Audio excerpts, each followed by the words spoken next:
Hello student, आप सभी का आपके अपने यूट्यूब चैनल आमंत्रण क्लासेज में मैं शंकर झा स्वागत करता हूं। आज के सेशन में हम लोग 18वीं शताब्दी के सांस्कृतिक जीवन के ऊपर चर्चा करेंगे कि जो भारत की सांस्कृतिक स्थिति थी उस समय की, उसमें क्या हमें विशेषता दिखाई देती है, उसके बारे में हम लोग चर्चा करेंगे। तो इस क्लास को आगे बढ़ाने से पहले आपको प्रत्येक दिन जो क्लास के संदर्भ में सूचनाएं दी जाती है वो आप जान लें कि आपका जो ये यूट्यूब चैनल और आमंत्रण क्लासेज ऐप है, इस पर आपको क्या क्या सुविधाएं मिलती है। इस पर आपको यूपीएससी और राज्य लोक सेवा आयोग के लिए राष्ट्रीय और अंतर्राष्ट्रीय समसामयिकी के संबंध में आपको विश्लेषणात्मक क्लास दिया जाता है, जो प्री और मेंस दोनों ही दृष्टिकोण से उपयोगी है। दूसरा, आपको प्रारंभिक और मुख्य परीक्षा के लिए टेस्ट सीरीज भी उपलब्ध कराया जाएगा, जिसके टेस्ट का डिस्कशन विश्लेषण होगा और मुख्य परीक्षा के टेस्ट सीरीज का आपको मॉडल आंसर भी दिया जाएगा। तीसरा, आपको सामान्य विषय अध्ययन के सभी विषयों का क्लास लेक्चर उपलब्ध कराया जाएगा। फिर आपके लिए भूगोल और इतिहास ऑप्शनल पेपर की क्लास भी शुरू की जा रही है बहुत जल्दी। इस पर यदि आप भूगोल और ऑप्शनल पेपर में इतिहास दोनों में से कोई है आपका, तो आप इसको रख सकते हैं और हमसे संपर्क कर सकते हैं इसके लिए। और साथ ही निबंध के लिए भी आपके कक्षा आयोजित की जाएगी। ये टेलीग्राम चैनल है, इस टेलीग्राम चैनल के लिंक को सब्सक्राइब कर लीजिए। साथ ही यदि आपको इस संदर्भ में कोई और विशेष जानकारी चाहिए तो आप मेरे मोबाइल नंबर पर हमसे संपर्क कर सकते हैं या मैसेज भेजकर भी आप हमसे इसके संदर्भ में जानकारी ले सकते हैं। साथ ही साथ आप मेरा क्लास जो है मेरे आमंत्रण क्लासेज ऐप पर भी देख सकते हैं। ये क्लास ऐप का लिंक है जिसको आप डायरेक्ट इस लिंक के थ्रू भी डाउनलोड कर सकते हैं या अपने मोबाइल के प्ले स्टोर में जाकर आप इस ऐप को डाउनलोड कर लीजिए और इस ऐप पर भी आपको बहुत सारी फ्री सेवाएं मिलेंगी। तो आपका यदि सपना यूपीएससी में सफल होना है या आप स्टेट पीसीएस में यदि अपने आप को सफल होना देखना चाहते हैं तो आप ज़रूर मेरे ऐप से क्लास में जुड़िए, यूट्यूब के क्लास में जुड़िए और आप देखिए कि आपके लिए हम कितनी क्वालिटिव और क्वांटिटिव क्लासेज लेकर आते हैं। तो ज़रूर आप इस ऐप को डाउनलोड कर लीजिए। और अभी तक यदि आपने अपने यूट्यूब चैनल को सब्सक्राइब नहीं किया है तो ज़रूर चैनल को सब्सक्राइब कर लीजिए, बेल आइकन दबा लीजिए और ऐप को डाउनलोड कर लीजिए, क्योंकि यदि आपका ऑप्शनल पेपर ज्योग्राफी और हिस्ट्री में से दोनों में से कोई है तो आप उस क्लास को ऐप पर देख पाएंगे। तो ज़रूर आप ऐप को डाउनलोड कर लीजिए। तो आइए आज की क्लास की हम लोग शुरुआत करते हैं। और आज की क्लास की जो हम लोग शुरुआत करेंगे तो इसमें हम लोग 18वीं सदी के जो भारत की सांस्कृतिक दशा थी, तो 18वीं सदी के सांस्कृतिक जीवन की विशेषता के ऊपर चर्चा करेंगे, सांस्कृतिक जीवन पर। तो 18वीं शताब्दी के सांस्कृतिक जीवन पर जब हम लोग चर्चा करेंगे तो इस टॉपिक की शुरुआत करने से पहले अभी हम यह जान लेते हैं कि सबसे पहले अब तक हमने आधुनिक भारत के सीरीज की जो शुरुआत की है इसमें हम लोगों ने क्या क्या जान लिया है, क्योंकि क्लास की कनेक्टिविटी के लिए ये बहुत ज़रूरी होता है। तो सबसे पहला जो क्लास का लेक्चर था उसमें मैंने आपको मॉडर्न इंडिया के पूरे सिलेबस के बारे में बताया था कि आप सिलेबस को समझें। सिलेबस के साथ साथ मैंने आपको यह भी बताया था कि कैसे प्रत्येक टॉपिक को आपको समझना है और प्रत्येक टॉपिक का किस प्रकार से आपको अध्ययन करना है, ये मैंने आपको इसमें बताया था, किस प्रकार से अध्ययन करना है। यदि आपने ये क्लास नहीं देखा है तो आप ज़रूर देख लीजिए, क्योंकि इस क्लास को देखने के बाद मॉडर्न इंडिया पर ऑल ओवर आप अपना एक पर्सनल पर्सपेक्टिव व्यू बना भी सकते हैं। दूसरा इसका जो लेक्चर था इसमें आपको मैंने राजनीतिक जीवन की जो विशेषता थी 18वीं शताब्दी के पॉलिटिकल लाइफ के बारे में आपको बताया था। राजनीतिक जीवन की विशेषता, राजनीतिक जीवन की विशेषता के बारे में आपको मैंने बताया था। और तीसरा जो आपने लेक्चर देखा वो क्या था, तो 18वीं शताब्दी के सामाजिक जीवन की जो विशेषता थी या सामाजिक जीवन का जो प्रमुख पक्ष था उसके बारे में आपने जाना है। आज हम लोग 18वीं शताब्दी के सांस्कृतिक जीवन के ऊपर चर्चा करेंगे।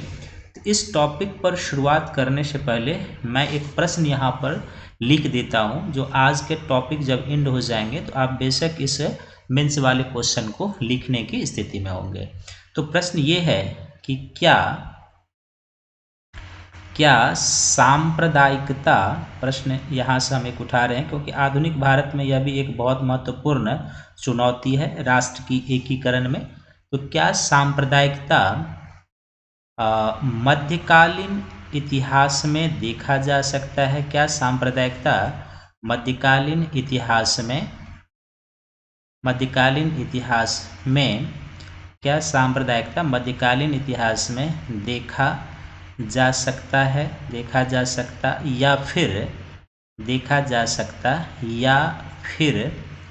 या फिर यह अंग्रेजों की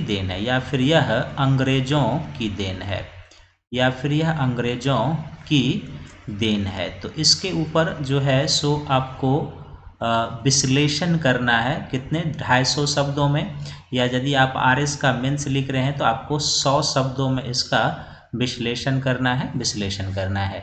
तो जब हम इस टॉपिक को पढ़ लेंगे उसके बाद जो है सो आप समझ पाएंगे।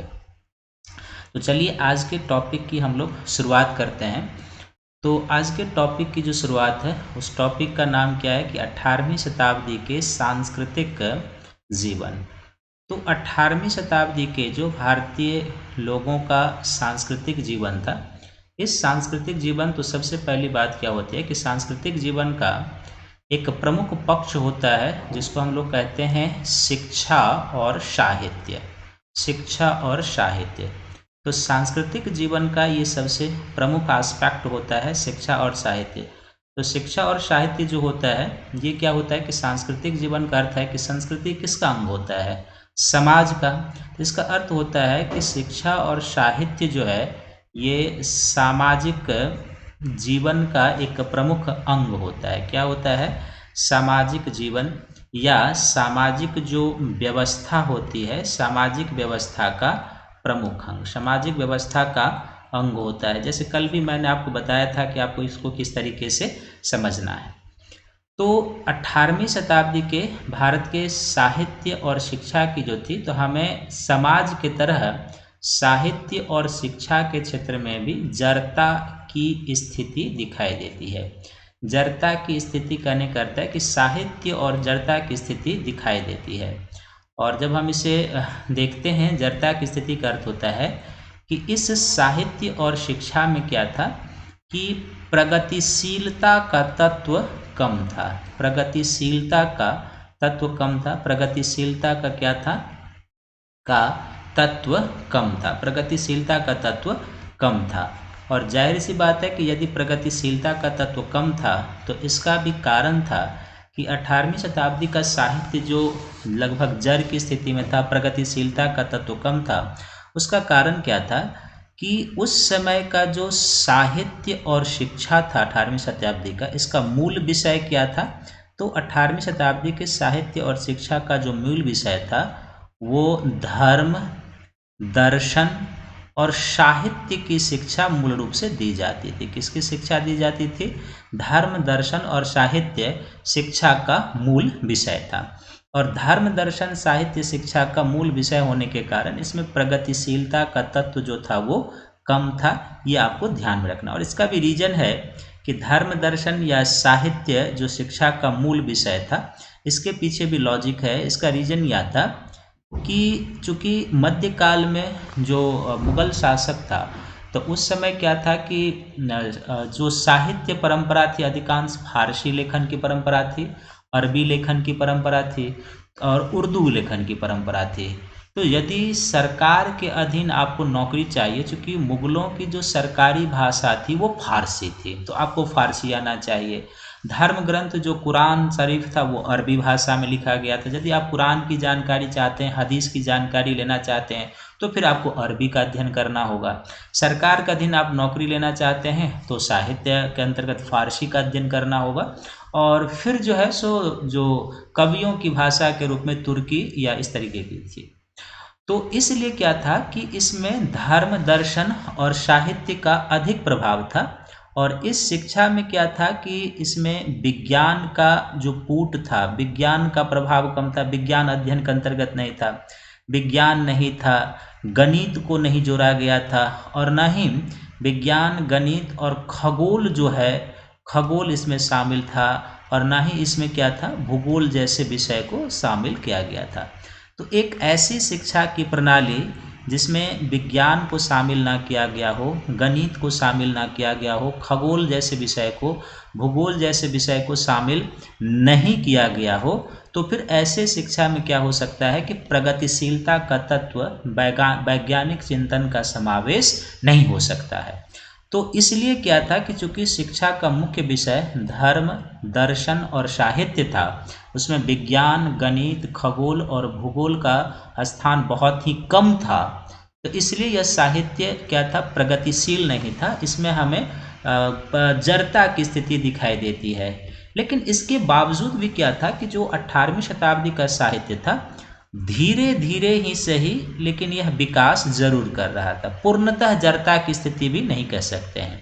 तो 18वीं शताब्दी के साहित्य में क्या था, धीरे धीरे यह विकसित हो रहा था, धीरे धीरे विकास कर रहा था।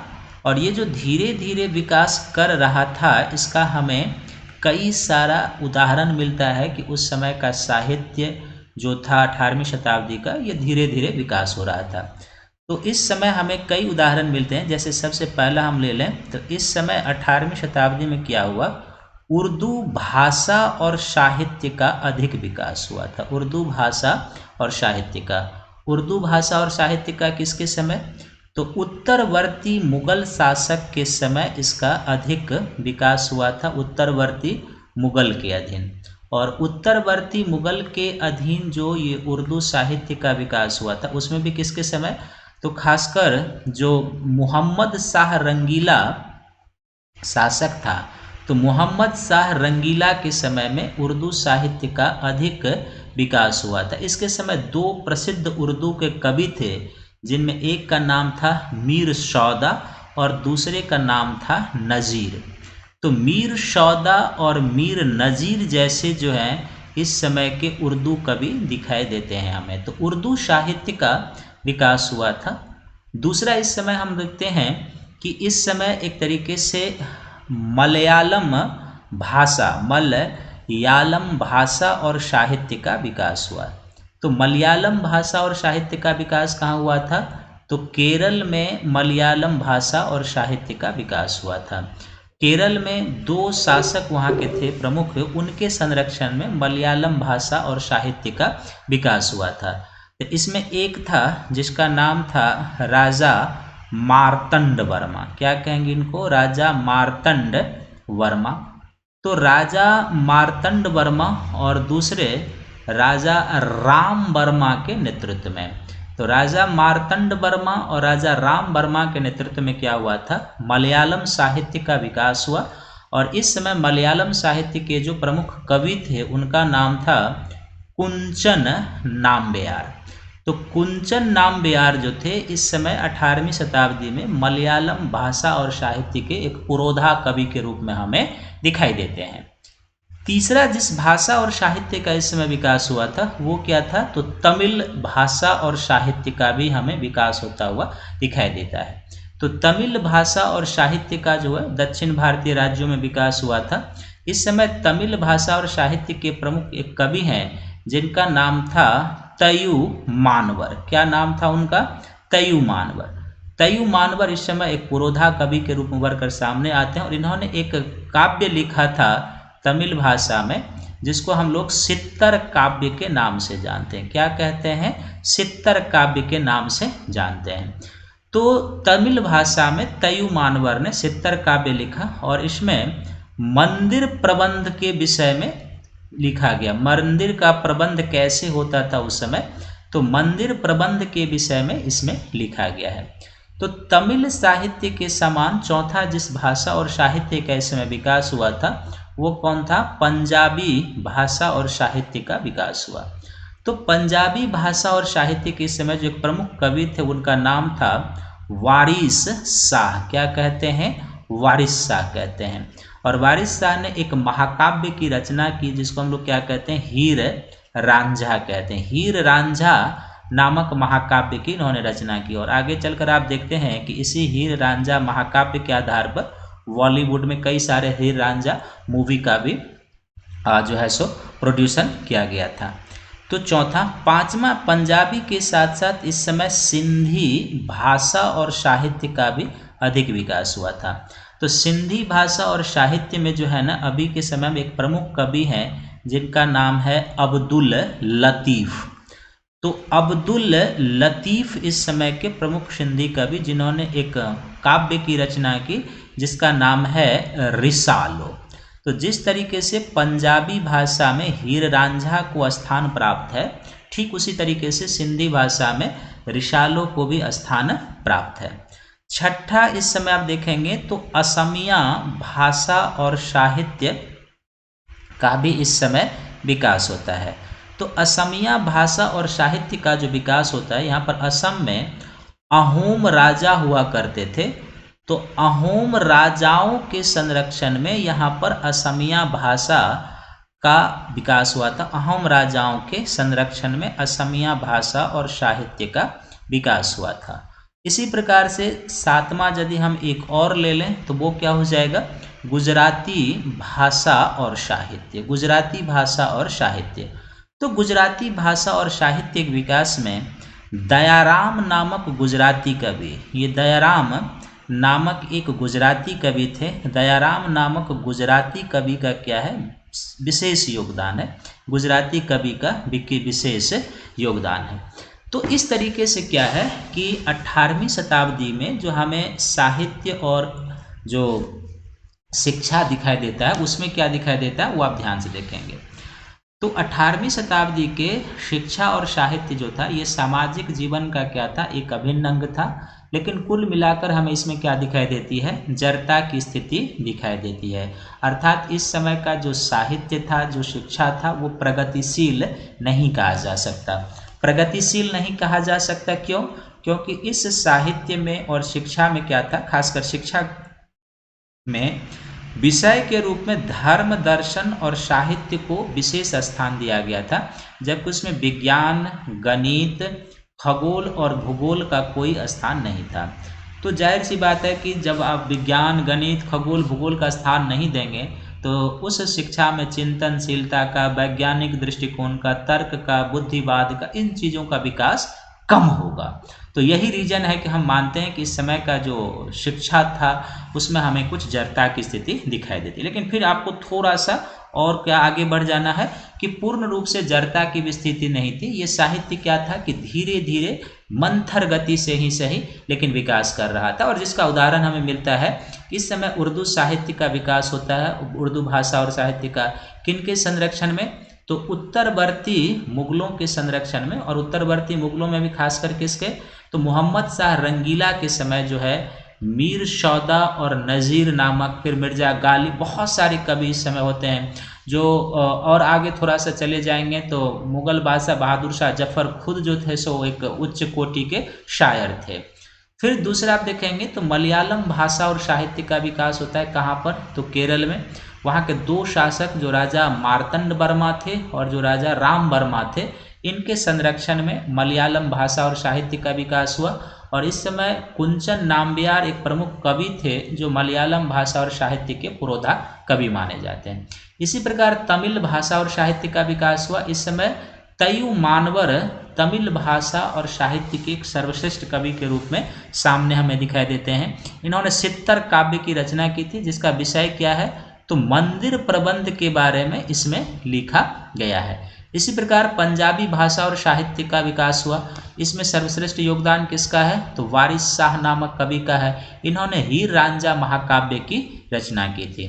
पंजाबी भाषा के समान सिंधी भाषा के लिए तो ये समय स्वर्णकाल माना जाता है, क्योंकि इस समय शाह अब्दुल लतीफ़ के द्वारा जो है रिसालो नामक महाकाव्य की रचना की गई थी। फिर इसी प्रकार असमिया भाषा और साहित्य का विकास अहोम राजाओं के संरक्षण में हुआ। और गुजराती भाषा और साहित्य का विकास भी किसके संरक्षण में हुआ, तो दयाराम नामक गुजराती कवि के अधीन, उनके नेतृत्व में हुआ था।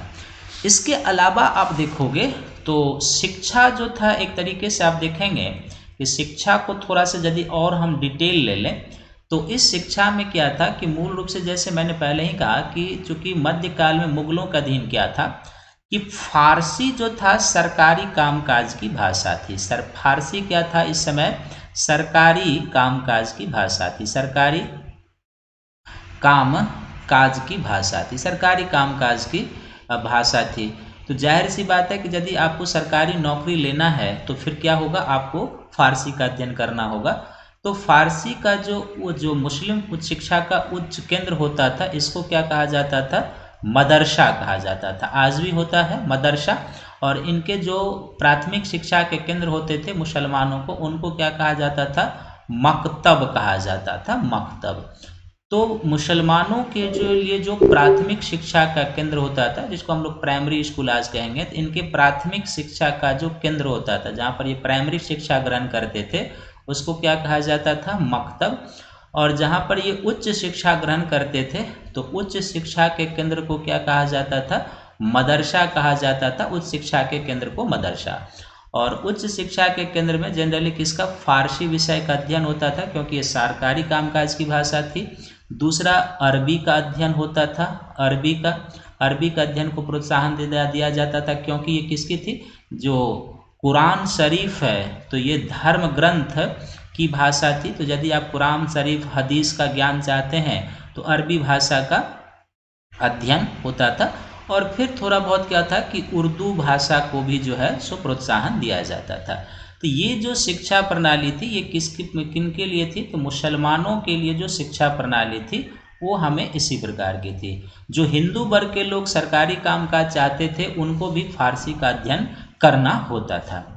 इस प्रकार हिंदू शिक्षा को भी देखेंगे तो हिंदू शिक्षा में भी क्या था कि मूल रूप से संस्कृत के अध्ययन पर जोर दिया जाता था, संस्कृत के अध्ययन पर जोर, संस्कृत के अध्ययन पर जोर दिया जाता था, संस्कृत के अध्ययन पर जोर दिया जाता था, जोर। और हिंदू शिक्षा का जो केंद्र होता था, हिंदू शिक्षा का जो केंद्र होता था, इसको क्या कहा जाता था, हिंदू शिक्षा के केंद्र को तोल कहा जाता था, तोल और चतुष्पठी कहा जाता था, चतुष्पठी कहा जाता था। ये याद रखेंगे, ये पूछा जा सकता है कि हिंदू शिक्षा के केंद्र, जो निम्न शिक्षा के केंद्र होते थे उसको तोल, और उच्च शिक्षा के केंद्र को चतुष्पठी। जो मुसलमानों के प्राथमिक शिक्षा के केंद्र होते थे मकतब, और उच्च शिक्षा के जो केंद्र होते थे मदरसा। तो हिंदुओं में जो शिक्षा की थी, हिंदू में वो क्या थी, संस्कृत के अध्ययन पर जोर दिया जाता था। शिक्षा का केंद्र जो होता था वो क्या कहलाता था, तोल और चतुष्पठी। और इस समय जो था 18वीं शताब्दी में जो देखेंगे, बनारस जो था वो उच्च शिक्षा का एक केंद्र था। बनारस इस समय क्या था, हिंदुओं के लिए उच्च शिक्षा का केंद्र था, और आज भी ये उच्च शिक्षा के लिए जाना जाता है। तो उस समय भी ये क्या था, उच्च शिक्षा का केंद्र था, उच्च शिक्षा का केंद्र था।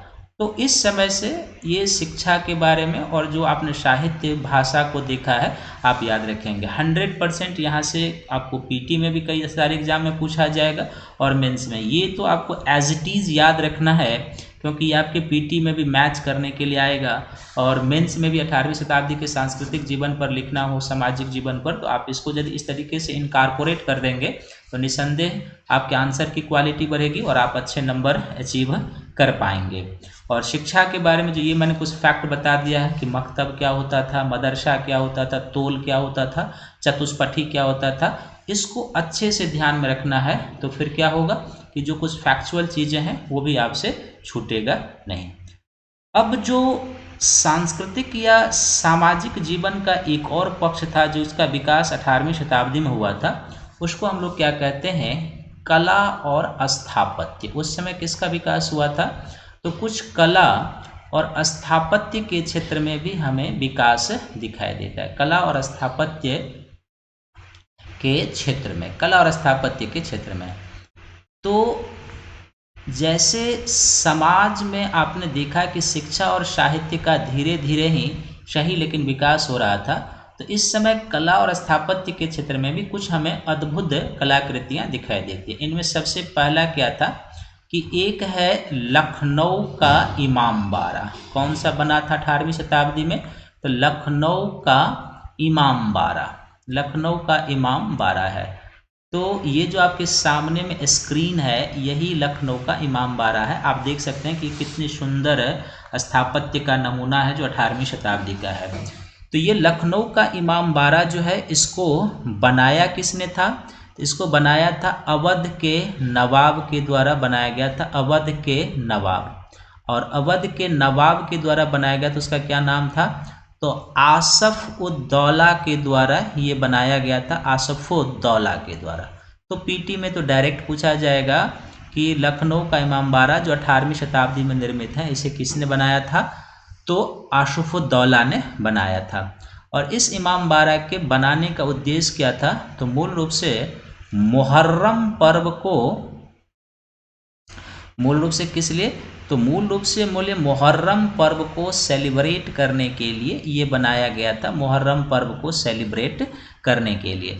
तो इस समय लखनऊ के इमामबाड़ा का जो है विकास हुआ था स्थापत्य के क्षेत्र में। सामने में है, आप इसके स्थापत्य को देखकर अंदाज लगा सकते हैं कि उस समय की आर्किटेक्ट की कला, इंजीनियरिंग की कला कितने चरमोत्कर्ष की रही होगी।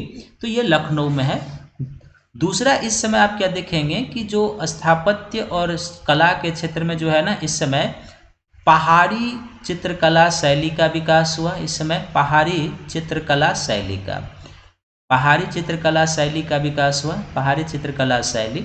और पहाड़ी चित्रकला शैली के अंतर्गत इस समय दो प्रमुख चित्रकला शैली का विकास हुआ, जिसमें एक शैली है जिसको हम लोग कहते हैं कांगड़ा शैली, जो हिमाचल प्रदेश में हो जाएगा। एक कला शैली का विकास हुआ जिसको कहते हैं कांगड़ा शैली, और दूसरी पहाड़ी चित्रकला शैली का विकास हुआ जिसको हम लोग क्या कहते हैं? गुलेल शैली कहते हैं, गुलेल शैली कहते हैं। तो इनको जो है ना, आप इस पहाड़ी चित्रकला शैली को क्षेत्रीय चित्रकला शैली के अंतर्गत रख सकते हैं, क्षेत्रीय शैली के अंतर्गत रख सकते हैं। और इस समय क्षेत्रीय शैली का विकास क्यों हुआ? इसका मूल रीजन ये था कि औरंगजेब के बाद जब मुगल सत्ता का पतन होने लगा था, और वैसे भी औरंगजेब को क्या था, उनको पेंटिंग में, साहित्य में, चित्रकला में, संगीत में खासकर कोई ज़्यादा अभिरुचि नहीं थी। लेकिन इतिहास की यह विडंबना है कि कहते हैं कि औरंगजेब को साहित्य, संगीत, चित्रकला सब में कोई रुचि नहीं थी, लेकिन साहित्य की सर्वाधिक पुस्तकें जो औरंगजेब के समय में ही संगीत पर लिखी गई थी। कई सारी उत्कृष्ट रचनाएं औरंगजेब के समय में लिखी गई है। लेकिन फिर भी कुल मिलाकर औरंगजेब के समय में इन चीज़ों को संरक्षण नहीं मिला था। तो जब मुगल दरबार में जो रहने वाले चित्रकार सब थे, आप पढ़े होंगे कि जो मुगल पेंटिंग शैली वो बाबर से शुरू होती है, बाबर से बढ़कर हुमायूं, फिर अकबर तक, और जहांगीर, शाहजहां के काल में वो चरमोत्कर्ष को प्राप्त करता है। लेकिन धीरे धीरे उसका पतन होने लगता है, क्योंकि उन चित्रकारों को जो राजकीय संरक्षण मिलता था वो अब नहीं मिल रहा है। तो वो 18वीं शताब्दी में ये सभी जो मुगल पेंटर चित्रकार थे, ये क्षेत्रीय राज्यों में चले गए। क्षेत्रीय राज्य के शासकों ने उन्हें संरक्षण दिया, और उनके संरक्षण में एक क्षेत्रीय चित्रकला शैली, पेंटिंग शैली का विकास होना शुरू हुआ, जिसमें क्या था, एक पहाड़ी चित्रकला शैली का विकास हुआ जो कांगड़ा शैली है, गुलेल शैली है। इसी तरीके से क्षेत्रीय चित्रकला शैली में आप देखेंगे कि पटना कलम शैली का इसी समय विकास हुआ था। पटना कलम का, पटना पेंटिंग एक शैली है, तो पटना कलम का विकास हुआ। और पटना कलम के साथ साथ राजपूत शैली जो पेंटिंग की है, कुछ राजपूत शैली का भी इस समय विकास हुआ, राजपूत पेंटिंग शैली का विकास हुआ। तो इस सब का रीजन वही था कि मुगल शासक वर्ग जैसे कमज़ोर पड़ते जा रहे थे, जो पेंटर थे उनके दरबार में, जो साहित्यकार थे, जो संगीतकार थे, जिनको अब संरक्षण नहीं मिल पा रहा था वहाँ पे, वो धीरे धीरे मुगल के दरबार से निकलकर क्षेत्रीय शासकों का यहाँ चले गए। वहाँ उनको संरक्षण मिला, और वहाँ उन्होंने उस पेंटिंग की, उस शैली की नवीन विधा को जन्म दिया, जिसको क्षेत्रीय चित्रकला शैली कहते हैं, जिसमें पहाड़ी चित्रकला शैली के अंतर्गत कांगड़ा शैली, गुलेल शैली और अन्य शैली में पटना शैली, राजपूत शैली का विकास हुआ था। ये आप ध्यान रखेंगे। और ये इमामबाड़ा है, ये आप इसको याद रखेंगे। और आप देखेंगे जैसे कांगड़ा शैली में, ये कांगड़ा शैली की पेंटिंग है, जो पहाड़ी चित्रकला शैली है, तो ये कांगड़ा शैली की पेंटिंग है। और इस पेंटिंग को देखकर आप यह अंदाज लगा सकते हैं कि ये जो कांगड़ा शैली की पेंटिंग है, इसमें मुख्य विषय क्या है। तो आप देख रहे हैं कि राधा कृष्ण को मिलाकर मुख्य पेंटिंग का विषय है। राधा कृष्ण और गोपियों को लेकर जो है शो पेंटिंग की गई है। तो धार्मिक विषय प्रधान ये पेंटिंग हमें दिखाई देता है। और इसी तरीके से एक और चित्र आपको दिखाते हैं। ये जो है, ये पटना कलम शैली की पेंटिंग है। ये किसकी है? तो क्षेत्रीय शैली में 18वीं शताब्दी में जो पटना कलम शैली का विकास हुआ था, ये पटना कलम शैली की पेंटिंग है। तो मुगल दरबार में जो रहने वाले कलाकार थे, उन्होंने क्षेत्रीय राजाओं, वहाँ के लोगों के संरक्षण में जाकर एक नवीन विधा का विकास किया था। अब इसमें क्या है कि इस समय जो आप देखेंगे कि 18वीं शताब्दी के सांस्कृतिक जीवन की जो तीसरा सेक्शन हो जाएगा, वो क्या था कि सांस्कृतिक जीवन की जो सर्व प्रमुख उपलब्धि थी, सर्व प्रमुख उपलब्धि।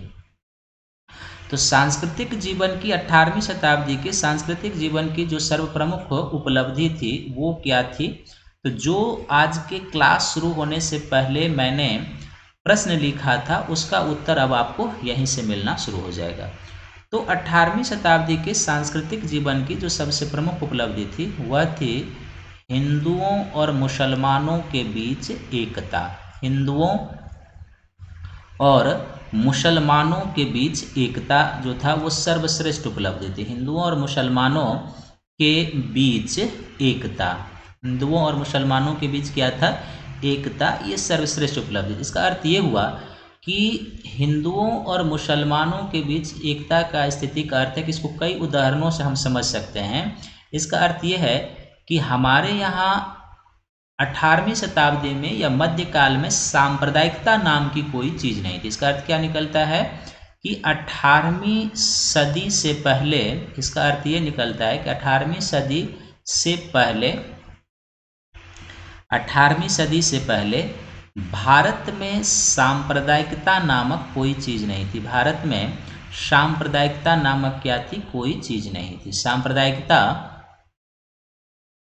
जैसी विचारधारा नहीं थी। जैसी क्या थी? विचारधारा नहीं थी। इसका मैं बहुत सारा एग्जाम्पल दूंगा और यहाँ पर इसके एनालिसिस की ज़रूरत है, तभी आप इसको समझ पाएंगे। विचारधारा नहीं थी। और जाहिर सी बात है कि यदि 18वीं शताब्दी में हमारे यहाँ सांप्रदायिकता नामक कोई विचारधारा नहीं थी, तो इसका अर्थ ये निकलता है कि आधुनिक भारत में हम सांप्रदायिकता को देखते हैं। इसका अर्थ है कि भारत में सांप्रदायिकता का बीजारोपण किसने किया? तो अंग्रेजों ने किया। भारत में सांप्रदायिकता का बीजारोपण या इसका आगमन किसने किया? तो भारत में सांप्रदायिक विचारधारा का जो जन्म है ये अंग्रेजों की देन है। भारत में सांप्रदायिक विचारधारा की जन्म जो है ये किसकी देन है? तो सांप्रदायिक विचारधारा की जन्म अंग्रेजों की देन है, अंग्रेजों की देन है। तो अब यहाँ पर क्या है कि थोड़ा सा इसके विश्लेषण की ज़रूरत है, जिसको आपको धैर्यपूर्वक सुनना है, तभी आप इसको कॉन्सेप्ट बना पाएंगे। देखिए, सांप्रदायिकता क्या है? धर्म के आधार पर एक विचारधारा है जिसका कई फेज होता है। जब मॉडर्न इंडिया में आगे चलेंगे तो आपको डिटेल से बताएंगे, लेकिन यहाँ पर आप जान लीजिए कि 18वीं शताब्दी या उससे पहले हमारे यहाँ सांप्रदायिकता नाम की कोई चीज़ नहीं थी। अर्थात हिंदू और मुसलमान धर्म के नाम पर नहीं लड़ते थे। यहाँ पर ऐसा भी नहीं था कि हिंदुओं और मुसलमानों में लगरे झगड़े नहीं होते थे, होते जरूर थे, लेकिन वो धर्म के नाम पर लगरे झगड़े नहीं होते थे। यदि हिंदुओं के एक दूसरे को ये कह सकते हैं, एक दूसरे के सुख दुख के ये साथी होते थे, लड़ते झगड़ते रहते थे लेकिन एक दूसरे के सुख दुख के साथी होते थे। और आज भी आप देखते हैं कि एक गांव एक शहर में लोग रहते हैं, लड़ते झगड़ते हैं, लेकिन सुख दुख की जब बात होती है तो एक दूसरे के सहयोगी हो जाते हैं। मध्यकाल में भी आप देखेंगे कि जब किसी शासक वर्ग के द्वारा धर्म को प्रयोग किया गया था, उसका उद्देश्य राजनीति होता था। इसका उद्देश्य ये नहीं होता कि धर्म के नाम पर हिंदुओं को सताया जाए या उसके साथ जो है सो दुर्व्यवहार किया जाए। हालांकि इसके कुछ अपवाद हमें मिलते हैं। यदि कुछ अपवादों को छोड़ दिया जाए तो हम मध्यकाल में जो है सांप्रदायिक नामक कोई चीज़ नहीं देख सकते हैं। जब भी शासक के द्वारा धर्म का सहारा लिया गया मध्यकाल में, चाहे वो औरंगजेब हो या चाहे कोई भी शासक हो, जब भी इन्होंने धर्म का सहारा लिया उसका मूल प्रयोजन होता था कुछ राजनीतिक स्वार्थ लाभ को प्राप्त कर लेना, अपनी राजनीतिक जो अपने साम्राज्य के हित के रूप में उनको यदि कुछ दिखाई देता था कि ऐसा करने से हमें लाभ मिल सकता है तो वो लेते थे। वरना रेस्ट ऑफ समय में युद्ध के दौरान ही ऐसी स्थिति बनती थी, और युद्ध के बाद ऐसी हमें बहुत ही कम दृष्टांत, रेयर केस मिलते हैं जब धर्म के नाम पर हिंदुओं को सताया गया हो या धर्म के नाम पर हिंदुओं और मुसलमानों के बीच संघर्ष हुए हों। ये कभी कभी युद्ध के दौरान ही हमें दिखाई देता है। तो निसंदेह जो है सो ये सांप्रदायिकता जो है वो क्या है, आधुनिक विचारधारा है। इसको थोड़ा सा और एनालिसिस करेंगे, आप देखेंगे कि जब 1857 का विद्रोह होता है तो 1857 के विद्रोह में हिंदुओं और मुसलमानों ने कंधे से कंधे मिलाकर इसमें भाग लिया था। और इसलिए देखते हैं कि कई अंग्रेज इतिहासकारों का कहना है कि ये हिंदुओं और मुसलमानों ने मिलकर अंग्रेजों के खिलाफ षड्यंत्र किया था। हिंदू मुस्लिमों का षड्यंत्र था अंग्रेजों के खिलाफ। इससे भी फिर 1857 का विद्रोह हुआ तो अंग्रेजों को लगा कि मुसलमानों ने हिंदुओं के साथ मिलकर ये षड्यंत्र किया है। तो इसलिए आप देखते हैं कि 1857 के विद्रोह के कुछ समय तक ब्रिटिश शासक का मुसलमानों के प्रति बड़ा ही दमनकारी नीति होता है। वो बहावी आंदोलन को होता है उस समय, और बहावी आंदोलनकारियों को बड़े पैमाने पर दबाते हैं। लेकिन जब धीरे धीरे भारत में राष्ट्रवाद की भावना बढ़ती है, राष्ट्रीय आंदोलन का सृजन होने लगता है, कांग्रेस की स्थापना बढ़ती है, तो ब्रिटिश सरकार के समक्ष एक नई चुनौती आ जाती है। तो अब वो क्या करता है, उसको लग गया कि जब तक हम भारत में विभाजनकारी राजनीति की शुरुआत नहीं करेंगे, मुसलमानों को अपने तरफ खींचने के लिए भारत में आप ये मान लीजिए कि जाति के आधार पर, धर्म के आधार पर, भाषा के आधार पर, क्षेत्र के आधार पर लोगों को लड़ाने के लिए और अपनी जो उनकी साम्राज्यवादी लिप्सा थी, जो उपनिवेशवादी लिप्सा थी, उसको लंबे समय तक बनाए रखने के लिए भारत में सांप्रदायिक विचारधारा का उन्होंने बीजारोपण किया था। और जिस मुसलमान को वो 1860 के दशक तक पूरी तरीके से दबाते रहे, 1870 के दशक में उनके साथ मिलकर कांग्रेस विरोधी विचारधारा बनाना शुरू कर देते हैं। तो निसंदेह 18वीं शताब्दी के भारत की जो एक सर्वश्रेष्ठ उपलब्धि कही जा सकती है वो क्या था कि हिंदू और मुसलमानों के बीच जो एकता था, जो भाईचारे की भावना थी, वो सर्वश्रेष्ठ उपलब्धि कही जा सकती है। और ये एक ऐसे समय में था जब यूरोप क्या था, ये जो हमारी उपलब्धि है, ये उपलब्धि हमारी कैसी है, ऐसे समय में है जब यूरोप आप देखेंगे कि धर्म सुधार के नाम पर इससे पहले लड़ रहा था। धर्म सुधार के नाम पर वहाँ पर क्या हो रहा था, धर्म सुधार के नाम पर वहाँ पर संघर्ष, कैथोलिक प्रोटेस्टेंट आप सुने होंगे। तो धर्म सुधार के नाम पर वहाँ पर संघर्ष, हालांकि ये समय थोड़ा सा पहले धर्म सुधार आंदोलन सबका, लेकिन फिर भी हमारे यहाँ इस तरह की कोई चीज़ें नहीं थी। तो ये आपको ध्यान में रखना है। यहाँ पर देखिए एनालिसिस करने और इस तरह के प्रश्न लिखने के लिए बहुत ही बैलेंस अप्रोच रखना होगा, उदाहरण दे दे के जो है उसका विश्लेषण करना होगा, तभी आप इस एक खास कंक्रीट निष्कर्ष पर पहुँच पाएंगे। तो ये ध्यान में आपको रखना होगा। चौथा जो सांस्कृतिक जीवन की जो सबसे जो कमजोर पक्ष था वो क्या था, वो आपको ध्यान से समझना है। सबसे कमजोर पक्ष, ये जो हमारा सांस्कृतिक जीवन था इसका सबसे कमजोर पक्ष क्या था, वो क्या था। और यही कमजोर पक्ष जो था वो हमारे लिए कई प्रकार के समस्याओं का कारण भी बना था। तो ये 18वीं शताब्दी के सांस्कृतिक या इससे पहले का भी सबसे कमजोर पक्ष क्या था, तो पिछले 200 वर्षों में, ध्यान से सुनेंगे और तुलना करेंगे हम लोग इसका, पिछले 200 वर्षों में यानी कि 15वीं 16वीं और 17वीं शताब्दी में, पिछले 200 वर्षों में विज्ञान और प्रौद्योगिकी के क्षेत्र में कोई प्रगति नहीं हुई थी। विज्ञान और प्रौद्योगिकी के क्षेत्र में खासकर कोई प्रगति नहीं। विज्ञान और प्रौद्योगिकी के क्षेत्र में क्या था, विज्ञान और प्रौद्योगिकी के क्षेत्र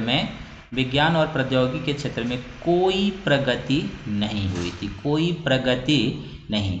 और अभी जब मैंने इस क्लास की शुरुआत की थी तब भी मैंने आपको बताया था कि जो शिक्षा में क्या था, अभी आपने देखा है कि धर्म, दर्शन और साहित्य का प्रधानता थी। इसमें शिक्षा में खगोल का, गणित का, विज्ञान का और जो भूगोल है इसका कोई खास स्थान नहीं था। तो जाहिर सी बात है कि जिन चीज़ों से विज्ञान और प्रौद्योगिकी की शिक्षा को विकास होता है, विज्ञान और प्रौद्योगिकी को बढ़ावा मिलता है, उसका विकास नहीं हो पाया।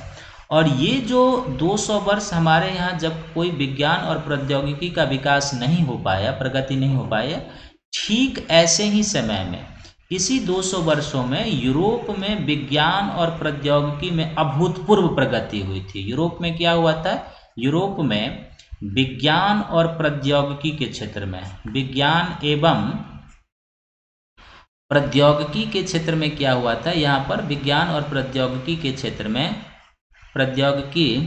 क्षेत्र में अभूतपूर्व प्रगति क्षेत्र में क्या हुआ था, अभूतपूर्व प्रगति हुई थी। अभूतपूर्व का अर्थ होता है वैसी प्रगति जैसा पहले ना हुआ हो, अभूतपूर्व प्रगति हुई थी, अभूतपूर्व प्रगति।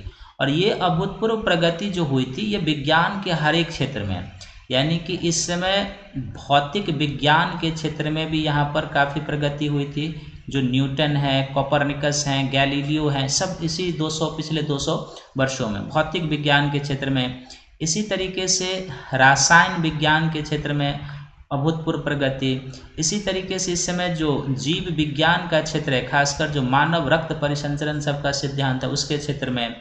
इसी तरीके से आप देखेंगे कि जो खनन विज्ञान का क्षेत्र है, तो खनन विज्ञान के क्षेत्र में सभी क्षेत्रों में क्या हुआ था, अभूतपूर्व प्रगति हुई थी।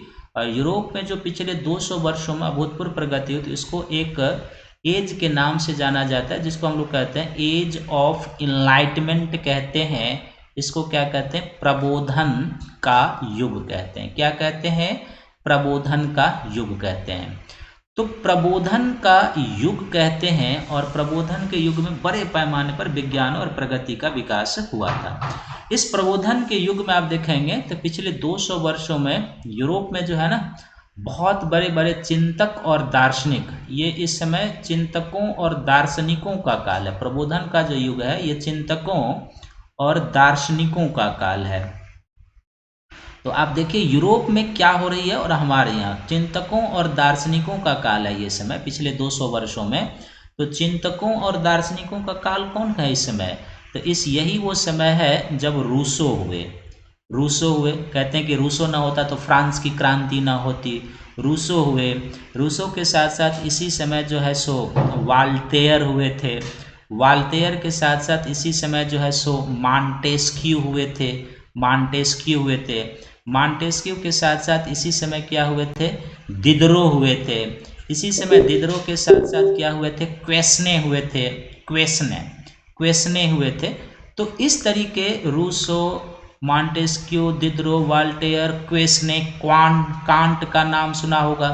तो ये सभी दार्शनिक फिलोसफर, चिंतक इसी समय हुए थे और इन्होंने यूरोप के वातावरण को झकझोर कर रख दिया था, यूरोप के वातावरण को आंदोलित करके रख दिया था। जबकि हमारे यहाँ आप देखिए कि शिक्षा में क्या था, कि हमारे यहाँ शिक्षा में किसका बोलबाला था, तो धर्म का। हमारे यहाँ शिक्षा में साहित्य का, दर्शन का बोलबाला। लेकिन यहाँ पर धर्म, दर्शन, साहित्य सब कुछ भी है, उसके बाद यहाँ पर विज्ञान के क्षेत्र में अभूतपूर्व प्रगति है। प्रबुद्ध दार्शनिकों का ये काल है, प्रबुद्ध चिंतकों का काल है, जिसने राजतंत्रीय प्रणाली के सामने जो है सो प्रश्न चिन्ह उत्पन्न कर दिया था।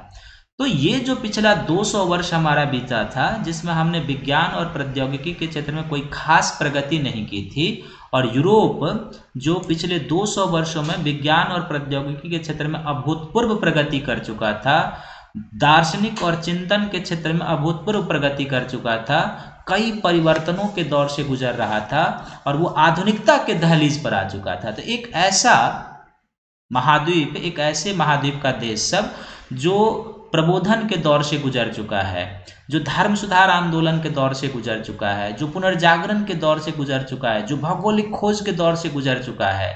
और भारत एक ऐसा देश जहाँ पिछले 200 वर्षों में इस प्रकार की कोई भी भौगोलिक खोज नहीं हुई, कोई पुनर्जागरण जैसी घटना नहीं हुई, कोई धर्म सुधार आंदोलन जैसी स्थिति नहीं बनी, कोई प्रबोधन जैसा युग नहीं आया। तो निसंदेह जो दोनों देश के बीच का ये जो अंतर था, ये भारत पाट नहीं पाया। और हम जो यूरोपीय शक्तियों के सामने पराजित हुए, उसका सबसे बड़ा कारण यही था कि उनके सभ्यता और संस्कृति के और हमारे सभ्यता और संस्कृति के बीच का जो ये अंतर था, वो अंतर जो था हमारे पराजय का सबसे बड़ा कारण बना था। हम एक कहते हैं ना कि कूपमंडू की स्थिति में थे, हम विकास की स्थिति में बहुत आगे नहीं बढ़ पाए थे। तो ये हमारे 18वीं शताब्दी के सांस्कृतिक जीवन का सबसे कमजोर पक्ष था। और यही कारण है, आप देखते हैं कि जब फ्रांसीसी आते हैं, अंग्रेज आते हैं, डच आते हैं, पुर्तगाली आते हैं, तो एक नवीन विचारधारा, एक नवीन शक्ति से लैस होकर आते हैं, और उन सब में अंग्रेज सर्वश्रेष्ठ थे। धीरे धीरे उन्होंने क्या किया, अपने यूरोपीय जो सहपाठी थे उनको भी भारत से हटा दिया और भारत के एक एक करके शासक को पराजित करते गए और भारत को अपने अधीन कर लिया। तो इसलिए कहते देखिए किसी भी एक टॉपिक को समझने के लिए क्या होता है ना कि वर्ल्ड जो घटनाएं हैं और भारतीय इतिहास की जो घटनाएं हैं बहुत एक दूसरे से जुड़ी हुई है और ख़ासकर जो मॉडर्न इंडियन हिस्ट्री है इसको समझने के लिए बहुत ही एनालिटिकल अप्रोच होना चाहिए, तभी आप समझ पाएंगे। भारतीय शासकों की ब्रिटिश सरकार के समक्ष पराजय कैसे होती है, मैंने एक प्रश्न लिखा था, तो उसका उत्तर एक जगह कहीं नहीं मिलेगा। ऐसे ही आप जब लेक्चर सब सुनेंगे तो उसका कंक्लूजन सब जब आएगा तब आप लिख पाएंगे कि यूरोपीय शक्तियों के सामने भारतीय शासक क्यों पराजित हुए, क्या उसका रीजन था, वो आप एक एक लेक्चर से निकालेंगे तो आपका आंसर निकलेगा। तो मैं उम्मीद करता हूँ कि ये लेक्चर आपको पसंद आया होगा। इस वीडियो को सभी लोग लाइक कीजिए, शेयर कीजिए, सब्सक्राइब कीजिए। आपका शेयर सब्सक्राइब जितना ही अधिक आएगा, चैनल को सब्सक्राइब करेंगे, अपने ग्रुप में शेयर करेंगे, मैं उतना ही आपके लिए प्रेरित होऊंगा, आपके लिए काम करने के लिए प्रेरित होऊंगा। तो आप निसंदेह इस वीडियो को देखिए, लाइक कीजिए, शेयर कीजिए, सब्सक्राइब कीजिए। और अगला जो वीडियो होगा उसमें हम लोग आर्थिक एक सेक्शन अब बच गया इसमें, तो 18वीं शताब्दी के आर्थिक जीवन के ऊपर हम लोग चर्चा करेंगे। किसके ऊपर चर्चा करेंगे? तो 18वीं शताब्दी के आर्थिक जीवन की विशेषता, इस पर हम लोग चर्चा करेंगे नेक्स्ट लेक्चर में। तो आप तब तक इस वीडियो को देखिए, लाइक कीजिए, शेयर कीजिए, और जितना ही आपका लाइक शेयर सब्सक्राइब आएगा मैं मोटिवेट होऊंगा और आपके लिए काम करने के लिए प्रेरित होऊंगा, और ऐसे ही क्वालिटिव क्वांटिटिव मटेरियल आपके लिए लाऊंगा। मेरी मूल फोकस होती है कि आपको क्वालिटी मिले। कंटेंट तो बहुत सारा है लेकिन कॉन्सेप्ट बनाना सबसे ज़रूरी चीज़ है। जब तक आपके कॉन्सेप्ट नहीं बनेंगे तब तक आप जो है पीटी के प्रश्नों को भी हल नहीं कर पाएंगे और मुख्य परीक्षा की तो कोई बात ही नहीं है। लेकिन यदि कॉन्सेप्ट बन गया सब्जेक्ट के ऊपर तो चाहे वो पीटी का प्रश्न हो, चाहे मुख्य परीक्षा का प्रश्न हो, चाहे आपका हिस्ट्री ऑप्शनल पेपर हो, तो वहाँ भी आपको कोई दिक्कत नहीं होगी। मैं इतना डीप एनालिसिस करके चलता हूँ कि आपका यदि ऑप्शनल पेपर इतिहास होगा तो उसमें भी आपको कोई खास दिक्कत मैं नहीं होने दूंगा। तो चलिए आज के लेक्चर को समाप्त करते हैं। सभी लोग इसको देखिए, लाइक कीजिए, शेयर कीजिए, सब्सक्राइब कीजिए। सबको बहुत बहुत धन्यवाद है।